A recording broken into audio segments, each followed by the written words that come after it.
By faith Noah, being warned of God of things not seen as yet, moved with fear, prepared an ark to the saving of his house, by the which he condemned the world, and became heir of the righteousness which is by faith. While Noah was giving his warning message to the world, his works testified of his sincerity.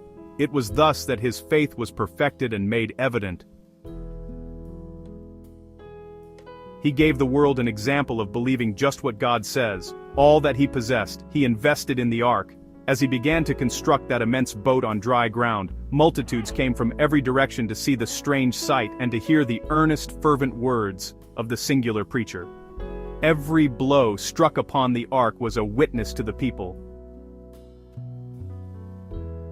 Many at first appeared to receive the warning, yet they did not turn to God with true repentance. They were unwilling to renounce their sins. During the time that elapsed before the coming of the flood, their faith was tested, and they failed to endure the trial.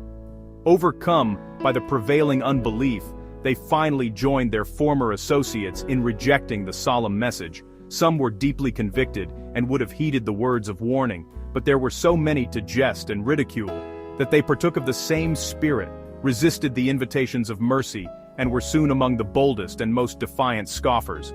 For none are so reckless and go to such lengths in sin as do those who have once had light, but have resisted the convicting Spirit of God.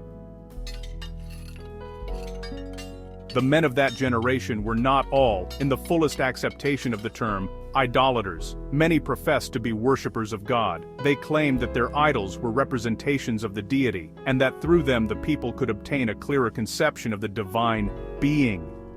This class were foremost in rejecting the preaching of Noah. As they endeavored to represent God by material objects, their minds were blinded to his majesty and power. They ceased to realize the holiness of his character, or the sacred, unchanging nature of his requirements. As sin became general, it appeared less and less sinful, and they finally declared that the divine law was no longer in force, that it was contrary to the character of God to punish transgression, and they denied that his judgments were to be visited upon the earth. Had the men of that generation obeyed the divine law, they would have recognized the voice of God and the warning of his servant, but their minds had become so blinded by rejection of light that they really believed Noah's message to be a delusion. It was not multitudes or majorities that were on the side of right. The world was arrayed against God's justice and his laws, and Noah was regarded as a fanatic. Satan, when tempting Eve to disobey God, said to her, "Ye shall not surely die." Great men, worldly, honored and wise men, repeated the same. The threatenings of God, they said, are for the purpose of intimidating and will never be verified. You need not be alarmed. Such an event as the destruction of the world by the God who made it, and the punishment of the beings he has created, will never take place. Be at peace, fear not. Noah is a wild fanatic.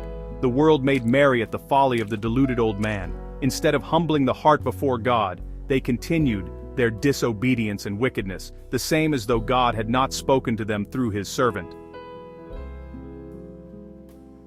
But Noah stood like a rock amid the tempest. Surrounded by popular contempt and ridicule, he distinguished himself by his holy integrity and unwavering faithfulness. A power attended his words, for it was the voice of God to man through his servant. Connection with God made him strong in the strength of infinite power, while for 120 years his solemn voice fell upon the ears of that generation in regard to events which, so far as human wisdom could judge, were impossible.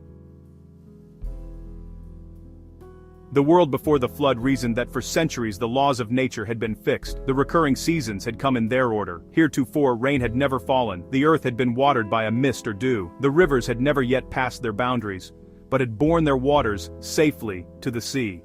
Fixed decrees had kept the waters from overflowing their banks, but these reasoners did not recognize the hand of him who had stayed the waters, saying, "Hitherto shalt thou come, but no further." Job chapter 38 verse 11. As time passed on, with no apparent change in nature, men whose hearts had at times trembled with fear began to be reassured. They reasoned, as many reason now, that nature is above the God of nature, and that her laws are so firmly established that God himself could not change them. Reasoning that if the message of Noah were correct, nature would be turned out of her course, they made that message in the minds of the world a delusion, a grand deception. They manifested their contempt for the warning of God by doing just as they had done before the warning was given. They continued their festivities and their gluttonous feasts. They ate and drank, planted and builded, laying their plans in reference to advantages they hoped to gain in the future.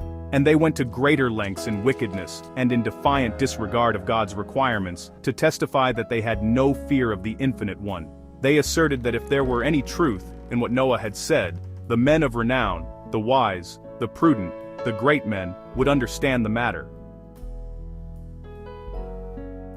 Had the antediluvians believed the warning and repented of their evil deeds, the Lord would have turned aside his wrath, as he afterward did from Nineveh. But by their obstinate resistance to the reproofs of conscience and the warnings of God's prophet, that generation filled up the measure of their iniquity and became ripe for destruction. The period of their probation was about to expire. Noah had faithfully followed the instructions which he had received from God. The ark was finished in every part as the Lord had directed, and was stored with food for man and beast. And now the servant of God made his last solemn appeal to the people. With an agony of desire that words cannot express, he entreated them to seek a refuge while it might be found. Again they rejected his words, and raised their voices in jest and scoffing. Suddenly, a silence fell upon the mocking throng.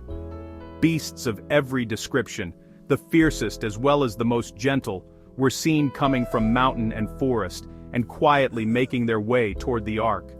A noise as of a rushing wind was heard, and lo, birds were flocking from all directions, their numbers darkening the heavens, and in perfect order they passed to the ark. Animals obeyed the command of God, while men were disobedient. Guided by holy angels, they went in two and two unto Noah into the ark, and the clean beasts by sevens. The world looked on in wonder, some in fear. Philosophers were called upon to account for the singular occurrence, but in vain.